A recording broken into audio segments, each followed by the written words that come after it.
4.2 का question number 6 क्या है देखो।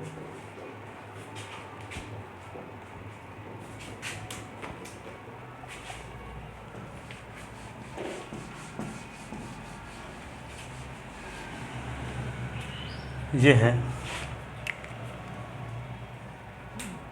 6 number 4.2 NCERT book class 12th। Prove that क्या है 0a minus B minus A 0 और minus C B C 0 is equal to 0। अब ये जानते हो सारणी का गुणधर्म आप पढ़े हो, किसी भी पंक्ति किसी सारणी की कोई भी पंक्ति के सभी अवयव शून्य हो अथवा दो पंक्ति अथवा दो स्तंभ समान हो तो सारणी का मान शून्य होता है। तो यहाँ गुणधर्म का उपयोग करके हमारा यही मकसद रह गया कि हम किसी पंक्ति के सभी अवयव को शून्य दिखा दें अथवा ये दिखा दें कोई भी दो पंक्ति अथवा दो स्तंभ समान है। ये गुणधर्म का उपयोग करके हम दिखाना चाहते हैं। ठीक है, अब देखो इसके लिए क्या करते हैं कि यहाँ पे जैसे मान लो कोई गुणधर्म लगाना है तो यहाँ ये कल एक गुणधर्म आपको बताए थे कि किसी सारणी की जैसे किसी पंक्ति में किसी विशेष संख्या का गुणा कर दें तो सारणी के मान में भी उसी संख्या का गुणा हो जाता है। ठीक है, जैसे मान लो एग्जाम्पल लेते हैं कि 2 3 4 5 इसका मान निकाले थे 2 गुणे 5 माइनस 4 गुणे 3 तो ये क्या हुआ 10 माइनस 12 बराबर माइनस 2 आया। यदि हम किसी पंक्ति में किसी विशेष संख्या का गुणा कर देते हैं जैसे 2 गुणे 7 कर दिए 3 गुणे 7 कर दिए और 4 5 तो इसका मान क्या हो जाएगा इसके मान का 7 गुना हो जाएगा। ठीक है, तो हम ये चाहते हैं कि जब गुणा किए तो इसकी वैल्यू में कोई फ़र्क भी ना पड़े तो 1/7 का तो कोई वैल्यू में फ़र्क नहीं पड़ेगा।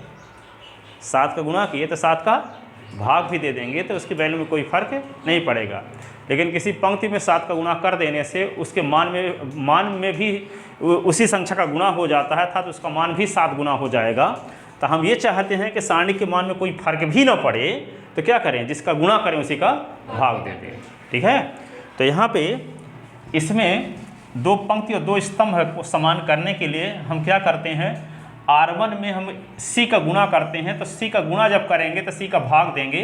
C का गुणा करने से क्या फ़ायदा होगा देखो 0 AC हो जाएगा माइनस BC यानी C का ही गुणा क्यों करेंगे फिर माइनस A आइए 0 आइए माइनस C B और C अभी लिखना नहीं है रफ्कार कर रहे हैं अभी। ठीक है, यदि हम C का गुणा कर देते हैं पहली पंक्ति में तो 0 गुणे C करो तो 0 रहेगा AC हो जाएगा यहाँ BC होगा तो C का गुणा की तो C का भाग भी देना पड़ेगा C का भाग देना पड़ेगा।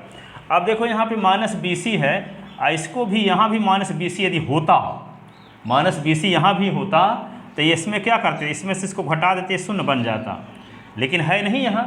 लेकिन इसका नाम क्या है R1 ये है R2 R3 R1 का मतलब फर्स्ट रो है ये क्या है सेकंड रो है और ये क्या है थर्ड रो है। ठीक है, अब यदि इसमें माइनस BC बनाने के लिए इसमें R2 में B का गुणा कर दें तो यहाँ भी माइनस BC यहाँ भी माइनस BC और फिर R1 से R2 को घटा दें तो ये क्या हो जाएगा 0। तो ये 0 जब हो जाएगा तो यहाँ पे देखते हैं जैसे इसमें किसका गुणा किए B का अब B का गुणा करके घटाए तो इसमें भी B का गुणा करके घटाना पड़ेगा तो 0 इसमें B का गुणा कर तो माइनस AB होगा तो माइनस AB तो 0 माइनस AB तो क्या होगा प्लस AB तो 1/C यहाँ पे AB हो जाएगा। इसमें किसका गुणा करेंगे B का तो 0 को के साथ B का गुणा का तो 0 ही रहेगा कोई फर्क तो पड़ेगा नहीं तो ये चिन्ह रहेगा यहाँ और यहाँ पे 0 बन जाएगा। ठीक है, अब माइनस A 0 ये माइनस C ये BC 0 ऐसे। अब देखो यहाँ पे देखो AB है यहाँ AC है लेकिन 0 है तो 0 इंटू A कर सकते हैं हम कि नहीं क्यों कर सकते हैं ऐसा क्योंकि A तीनों से A कॉमन लेना चाहते हैं। A कॉमन क्यों लेना चाहते हैं A को कॉमन लेने से BC 0 हो जाएगा BC 0 यहाँ है ही तो R1 और R2 सर्वसम हो जाएगा। ठीक है, तो इतना कठिन सवाल आते नहीं है कि जिसमें सोचना विचारना पड़े जिसमें आप देख करके समझ जाओ तो आ जाएगा। पर क्वेश्चन ने दिया है तो बता रहे हैं ऐसे क्वेश्चन आएंगे नहीं कि जिसमें अब बहुत सोच विचार करके ये लगाना पड़े है ना। क्वेश्चन जैसे और पीछे वाले बताए हैं आगे जो बताएंगे। ठीक है, पर क्वेश्चन दिया है तो बता रहे हैं यहाँ पे थोड़ा एक्स्ट्रा माइंड वाला है।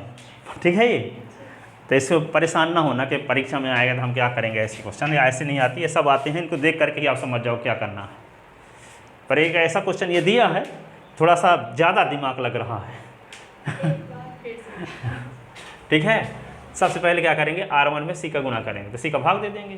फिर R2 में B का गुणा करके R1 से घटाएंगे, ठीक है, और फिर A कॉमन ले लेंगे R1 से, तो यहाँ पे R1 और R3 सर्वसम हो जाएगा।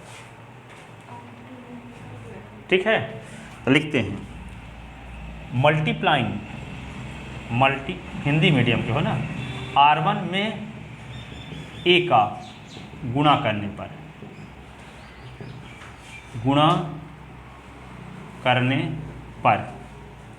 R1 में A का गुणा करने पर, तो गुणा करोगे तो भाग भी देना पड़ेगा ना, तो ये तक लिखा गया है लेफ्ट हैंड साइड। अब A का कि C का, C का, तो C का गुणा कर दिए तो ये इसका मान C गुना हो जाएगा, तो C का भाग देंगे तो मान में कोई परिवर्तन नहीं होगा। फिर क्या लिखेंगे, दूसरा ये हो गया, दूसरी प्रॉपर्टी क्या लगाएंगे, R1 को प्राप्त करने के लिए R1 से घटाएंगे R2 में B का गुणा करके। देखो, R1 को प्राप्त करने के लिए R1 से घटाएंगे R2 में B का गुणा करके, ठीक है, तब क्या आ जाएगा, 1/C तो रहबे करेगा। यहाँ पे ये 0 लिखोगे और माइनस लगाओगे और फिर B गुणे -A करोगे, AC लिखोगे, माइनस लगाओगे और फिर B गुणे 0 करोगे, यहाँ लिखोगे BC और फिर B का गुणा करोगे, इसमें B का गुणा करोगे -C के साथ, फिर घटाओगे B, ठीक है, पूरा स्टेप लिख दिए यहाँ। अब क्या लिखोगे, -A 0 -C, B और C 0। यहाँ ये कहता है R1 को प्राप्त करने के लिए R1 में R2 में B का गुणा करके R1 से घटाना है। R1 से घटाना किसको है, R2 में B का गुणा करके, ठीक है।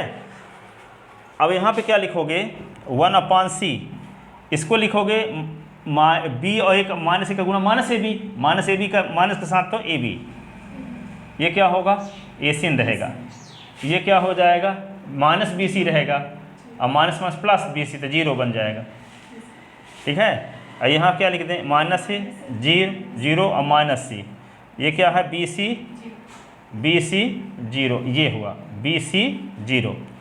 अब देखो R1 से A कॉमन लेने पर, R1 से A, क्योंकि 0 है तो 0 इंटू हम A कर सकते हैं कि नहीं, तो R1 से, अच्छा नीचे लिख दिए तो शायद दिखता है ना हो, एक मिनट देख लेते हैं।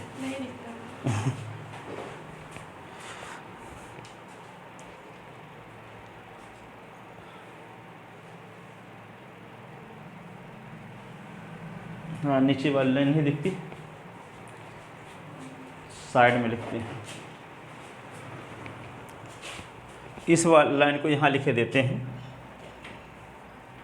लेफ्ट हैंड साइड बराबर 1/C AB AC A into 0 -A 0 -C BC 0 BC 0, ठीक है। अब हम क्या करेंगे, R1 से A कॉमन लेने पर, R1 से A कॉमन लेने पर, R1 से A कॉमन लेने पर, ठीक है, तो यहाँ पे क्या लिखोगे, A कॉमन ले लिए तो यहाँ बचा A/C, और ये कॉमन लिए तो B बचा और C बचा, ये 0, -A 0 -C, और यहाँ B और C ये 0। यही हमारा मकसद भी था कि 2 रो अथवा 2 कॉलम समान दिखाना, तो समान बन गया। देखो R1 और R3, तो इसका मान क्या हो जाएगा, 0, A/C गुणे 0, क्योंकि R1 व R3 समान है, R1 व R3 समान है, इसका मान क्या आ गया, 0, इज इक्वल टू ये हो गया राइट हैंड साइड, ये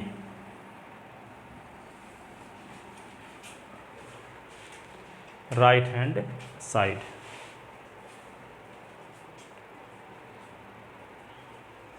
ये वाली लाइन दोबारा वहाँ लिख दिए हैं तो इसको मिटाए देते हैं ना, दिखता न रहा होगा तो। अब देखो, लिखो इसको, R1 से A कॉमन लेने पर